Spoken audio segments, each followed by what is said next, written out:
Hi everyone, welcome to this next lecture of Constitution of India for the subject Jurisprudence। दोस्तों JIGL में जो constitution का पहला revisional lecture था वो हम कर चुके।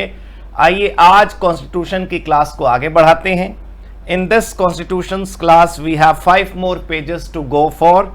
हम 21 पॉइंट तक पढ़ चुके हैं। मैं आपको एक बार दिखा देता हूं कि आप फंडामेंटल ड्यूटीज तक पढ़ चुके हैं। आज फंडामेंटल ड्यूटीज के आगे पढ़ते हैं ordinance making powers of president, फिर उसके बाद गवर्नर।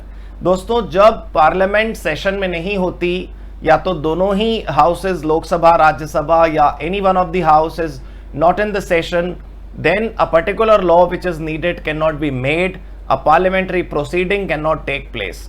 उस समय उस सिचुएशन के लिए भारतीय संविधान में ये प्रोविजन है कि हम लॉ बनाने की शक्ति राष्ट्रपति को दे दें और president of India can make a law for the kind of urgent situation. देखिए 4 प्रकार की पावर्स जो एग्जीक्यूटिव नेचर की हैं वो माननीय राष्ट्रपति को मिली हुई हैं।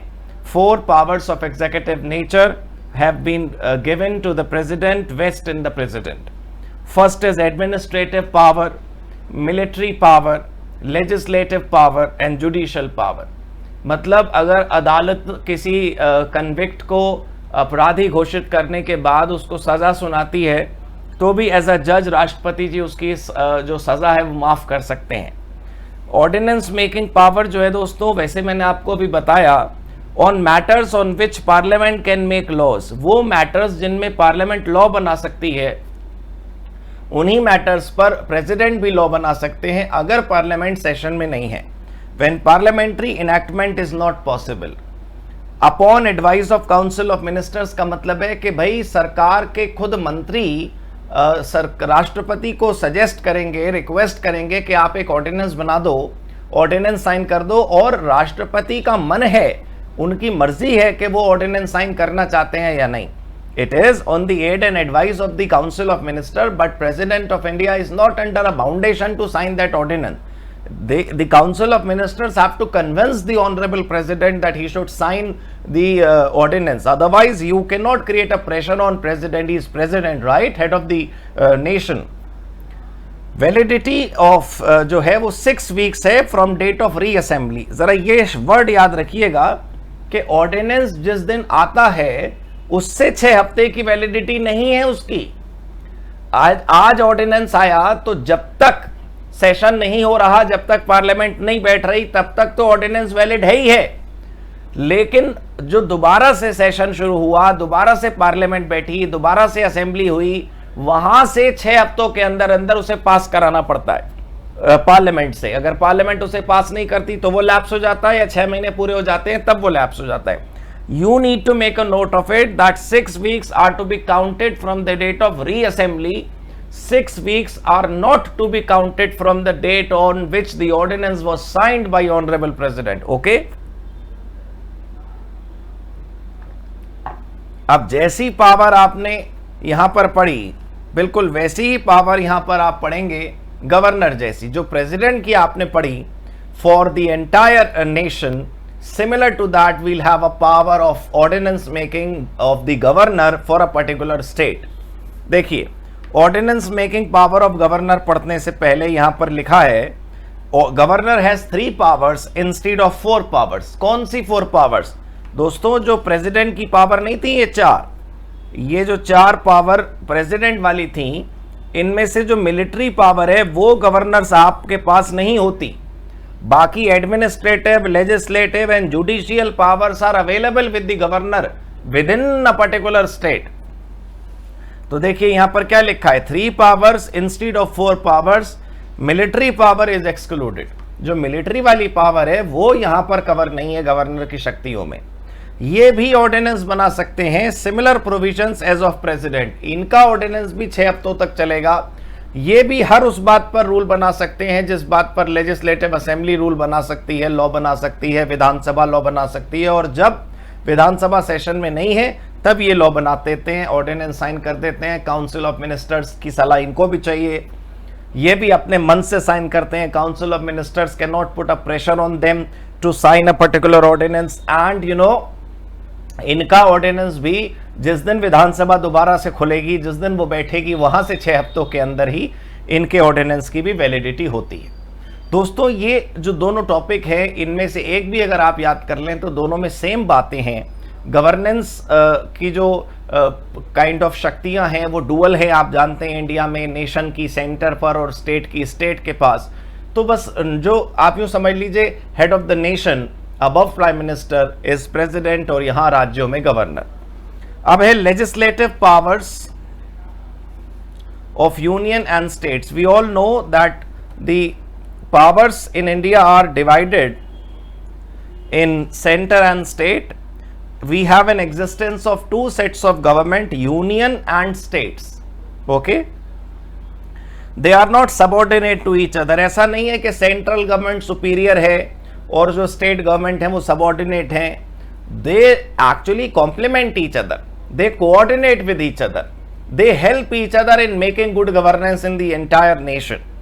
They are not subordinate. ऐसा नहीं है that the central government is a parent organization and the state governments are child organization.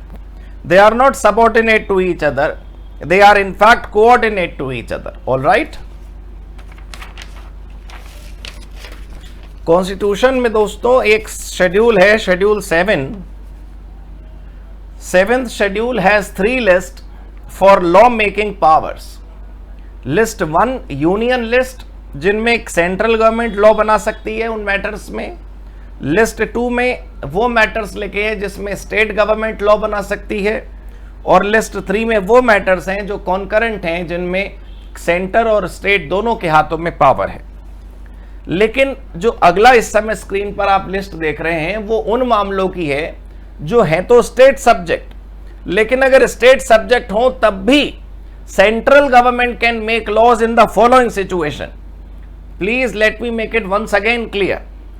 On the matters which are exclusive to the states, on the matters which are prerogative of state government, central government can also make laws in a situation which is listed below.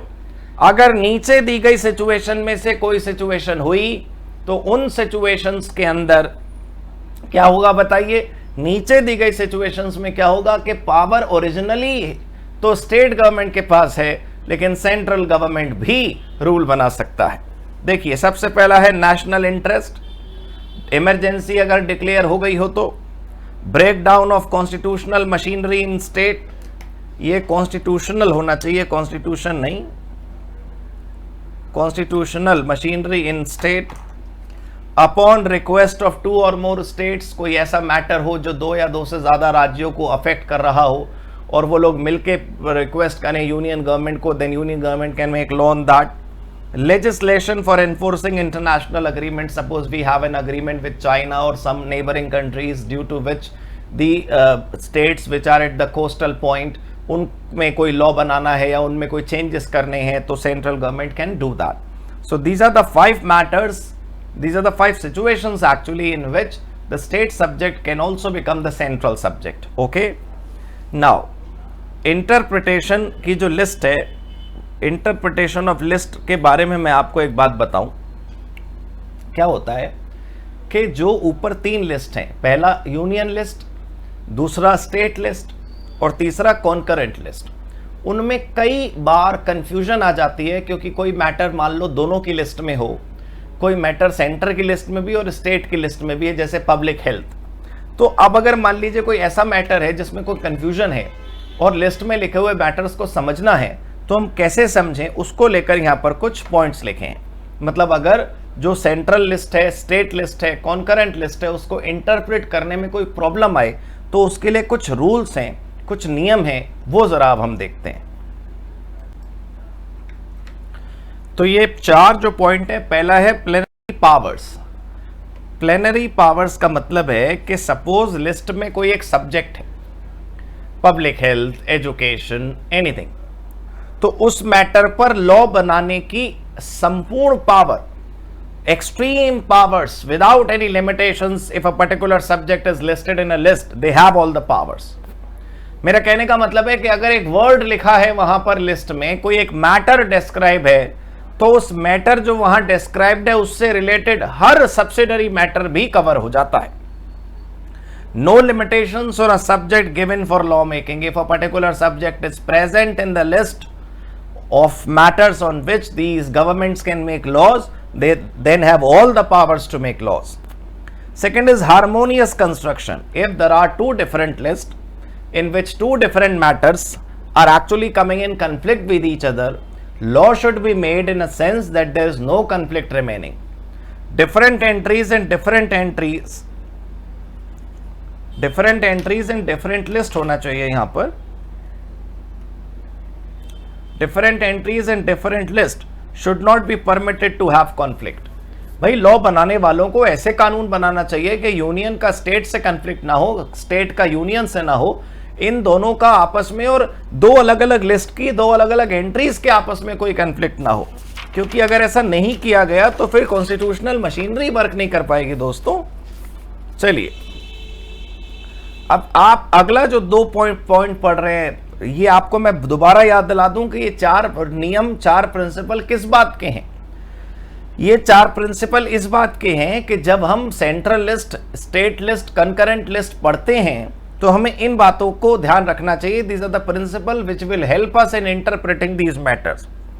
अब है pith and substance rule. Pith and substance rule का मतलब समझिए क्या है. अगर कोई law ऐसा है जो हमने बनाया क्योंकि हमारी पावर्स में है ना sir, such law shall not become invalid merely because it incidentally touches a matter outside competence. मान लो हमने जो लॉ बनाया वो उसी मैटर पे बनाया जो मैटर हमारे लिस्ट में है, स्टेट लिस्ट में कोई मैटर है और उससे रिलेटेड कानून स्टेट गवर्नमेंट ने बना लिया, लेकिन वो कानून कहीं ना कहीं टच करता है किसी ऐसे मैटर को जो हमारी पावर में नहीं है, तब भी वो वैलिड है. Where a law is in reality and substance falls within an item on which the legislature which enacted that law is competent to legislate, then such law shall not become invalid merely because it incidentally touches a matter outside competence. और colourable legislation जो है वो third का उल्टा है, पिथ का उल्टा है. ये क्या कहता है कलरेबल लेजिस्लेशन? आप कोई ऐसा कानून बना रहे हैं स्टेट गवर्नमेंट या सेंट्रल गवर्नमेंट जो आपकी पावर में नहीं है, लेकिन आप उसे दिखा ऐसे रहे हैं, इस रूप में आपने कानून बनाया जिससे लग रहा है कि ये आपकी पावर में है. ये गलत है. लेजिस्लेचर मतलब लॉ बनाने वाले may pass a law in such a way that it gives it clear, that it gives its color of constitutionally indirectly, while in reality it is beyond powers. Such law are invalid. वो कानून जिसको आपने colour कर दिया with in powers का, जिसको आपने colour पहना दिया ऐसा कि जो आपकी शक्ति में है लेकिन वो एक्चुअली आपकी शक्ति में नहीं है. क्लियर हो गई बात? चलिए अब देखिए 26वां पॉइंट है freedom of trade, commerce and intercourse.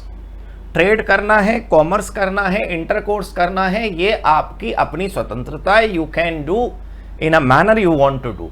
लेकिन अगर नीचे दिए गए रीजंस की वजह से सरकार को इस पर रेस्ट्रिक्शन लगानी पड़ी, then it can. Although freedom of trade, commerce and intercourse is given by the constitution and the lawmaker should not make a law restricting or prohibiting these activities, but in following four situations government can put restriction on this freedom. Subject to following exceptional restrictions, such freedom will prevail. कौन सी restrictions हैं, क्या reasons हो सकते हैं? Public interest, avoiding discrimination, save existing law, to prevent monopoly. In these four matters the restriction can come even on freedom of trade, commerce and intercourse. अब हम पढ़ते हैं जुडिशरी के बारे में. बचे हुए जितने भी पॉइंट हैं वो जुडिशरी के बारे में है.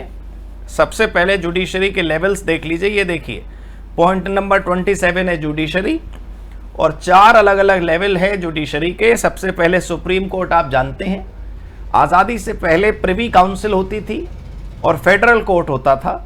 इन दोनों को ही क्या कहते हैं उसे जर्ब कर गया, इन दोनों को ही निकल गया सुप्रीम कोर्ट. इन दोनों को प्रिसाइड ओवर कर दिया सुप्रीम कोर्ट ने. हाई कोर्ट होता है आप जानते हैं एट अ स्टेट लेवल.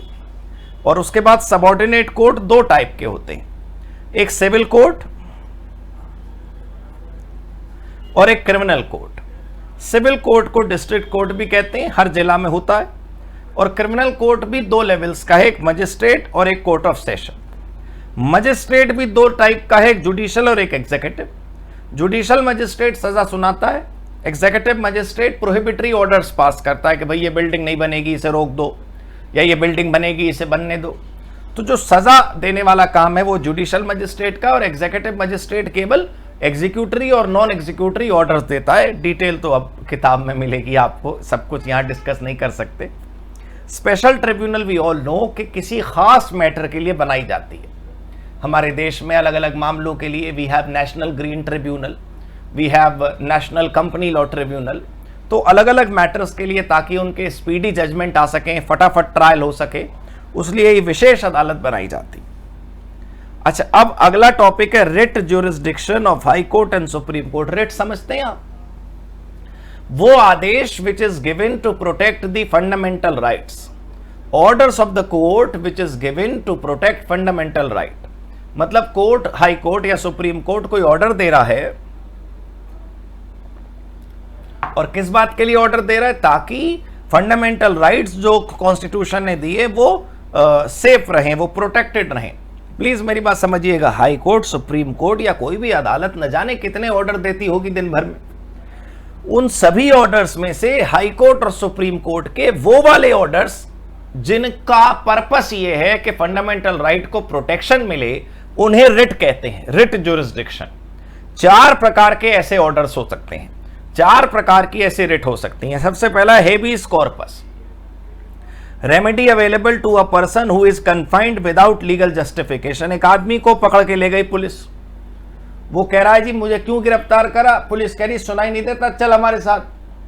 तो उसे अरेस्ट कर लिया गया, उसे कन्फाइन कर लिया गया, उसे रीजन नहीं बता रहे आप। तो इसको रोकने के लिए जो ऑर्डर आएगा वो है हेबियस कॉर्पस। दूसरा है मैंडमस।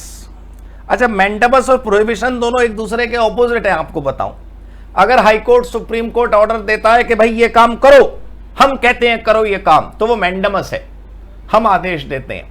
और अगर हाई कोर्ट, सुप्रीम कोर्ट कहता है stop it, don't do it, हम मना कर रहे हैं, नहीं होगा ये काम, तो वो प्रोहिबिशन है। When inferior tribunal court has declined to exercise jurisdiction, मतलब अगर किसी लोअर कोर्ट ने न्याय देने से मना कर दिया, फंडामेंटल राइट प्रोटेक्ट नहीं कर पा रहा, तो बड़ी अदालत छोटी अदालत को आदेश देती है। और अगर while mandamus commands activity, prohibition commands inactivity, मतलब अगर छोटी अदालत जो है कोई ऐसा काम कर रही है जिससे, जो उसकी पावर में नहीं है, या जिससे फंडामेंटल राइट टूट सकते हैं, तो फिर बड़ी अदालत छोटी अदालत को कहती है नहीं, यह काम नहीं करना है। ठीक है, चलो अब यह है सर्टिलरी, ओ साइलेंट है इसमें। It is prohibition but after exercise of power bye inferior court, मतलब जैसे प्रोहिबिशन था ये वैसे ही है। बड़ी अदालत छोटी अदालत को किसी काम को करने से मना कर रही है, लेकिन प्रोहिबिशन में भी वही था और सर्टिलरी में भी वही है। तो फर्क क्या है? सर्टिलरी में लिखा है कि काम पूरा होने के बाद अगर बड़ी अदालत की नजर पड़े, मान लो छोटी अदालत कोई काम करने जा रही थी लेकिन उसे करने से पहले ही रोक दिया गया, वो प्रोहिबिशन है। और करने के बाद अगर करा गया तो ये 4th पॉइंट लगेगा। क्यू वारंटो क्या है? कोई भी आदमी जो किसी डेजिग्नेशन पर बैठा है, अगर वो उसके लिए एलिजिबल नहीं है तो अदालत उसे हटा देगी।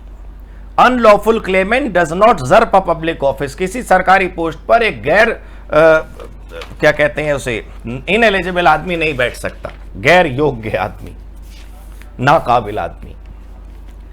अच्छा, अगला टॉपिक है बिल। बिल बिजली का नहीं है, bill means a draft law.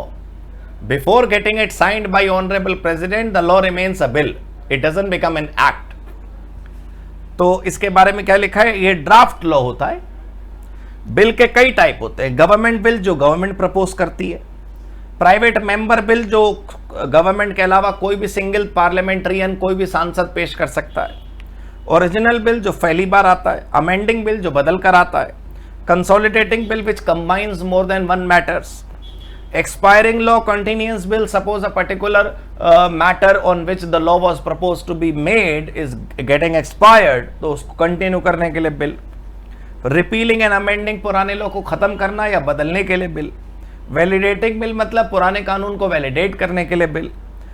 Ordinance को रिप्लेस करने के लिए bill. Money bill, finance bill, constitution को अमेंड करने के लिए बिल एक्ट कब बनता है उसका नीचे स्टेप्स लिखे हैं।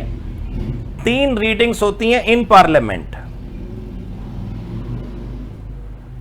वैसे आपको बता दूं 3 रीडिंग का मतलब ये नहीं है कि मंत्री जी खड़े होते हैं और ऐसे किताब अपने हाथ में रखते हैं और पढ़कर सुनाने लगते हैं, ऐसा कुछ नहीं है। 3 रीडिंग का मतलब है there is a discussion, there is a review, there is a finalisation, उसको 3 रीडिंग कहा जा रहा है। पार्लियामेंट्री कमेटी के पास जाता है, वो रिव्यू करके वापस भेजती है, फिर लोकसभा राज्यसभा उस पर डिस्कशन करते हैं, इसको रीडिंग बोल रहे हैं।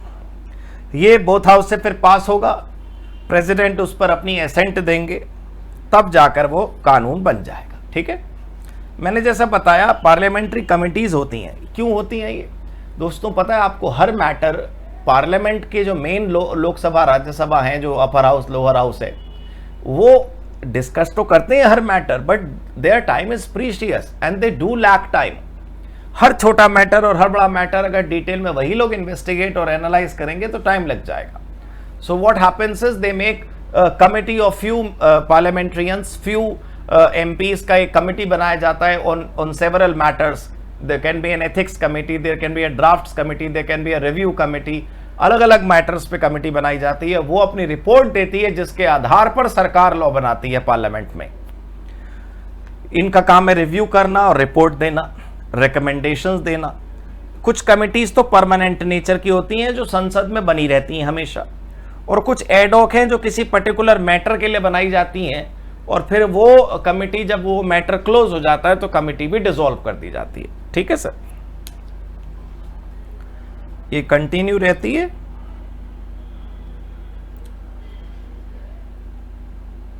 और ये टेम्परेरी रहती है। क्लियर हो गई जी बात? आपको समझ आ गया सब कुछ? चलो बहुत बढ़िया दोस्तों। अब ये जो आपने ये पढ़ा, क्या कहते हैं इसे, कॉन्स्टिट्यूशन ऑफ इंडिया, तो पूरा हो गया। मेरी आपसे रिक्वेस्ट ये है कि अब अगर आपको लगता है कि आप कॉन्स्टिट्यूशन में कॉन्फिडेंस लाना चाहते हैं, अभी कॉन्फिडेंस नहीं आया होगा आपको, वो आएगा जब आप क्वेश्चन आंसर देखेंगे।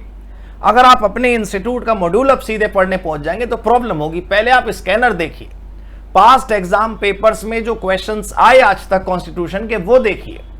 अगर वो देखकर आपको लगता है कि अरे ये तो वही है जो हमने क्लास में सीखा था, रिविजनरी लेक्चर के सारे टॉपिक एग्जाम में आए हैं, तो आपको कॉन्फिडेंस बिल्ड हो जाएगा। बाजार में कुछ रुपए पर केजी के रेट से कॉन्फिडेंस मिलता नहीं है कि आप 2 पैकेट खरीद लाए। कॉन्फिडेंस वो तभी गेन होगा जब आप काम करेंगे, काम को सही डायरेक्शन में करेंगे। आपसे मेरी रिक्वेस्ट, अब आप स्कैनर खोलिए और उसको खोलकर देखिए कि उसमें कौन कौन से क्वेश्चन कॉन्स्टिट्यूशन से आज तक एग्जाम में आए 2017 और उसके बाद के, उनको देखकर आपको कॉन्फिडेंस आएगा। ठीक दोस्तों, क्योंकि यह जरूरी है कि आप नए सिलेबस के क्वेश्चन पहले देखें। क्या पता कॉन्स्टिट्यूशन के इतने सारे आर्टिकल में से नए सिलेबस में कोई आर्टिकल ना हो और पहले कभी वो आर्टिकल रहा हो और उससे क्वेश्चन आया हो। तो नए सिलेबस के क्वेश्चन सिर्फ करके देखिए, कॉन्फिडेंस भर जाएगा आपके अंदर। ठीक है sir, thank you so much guys, God bless you, good bye.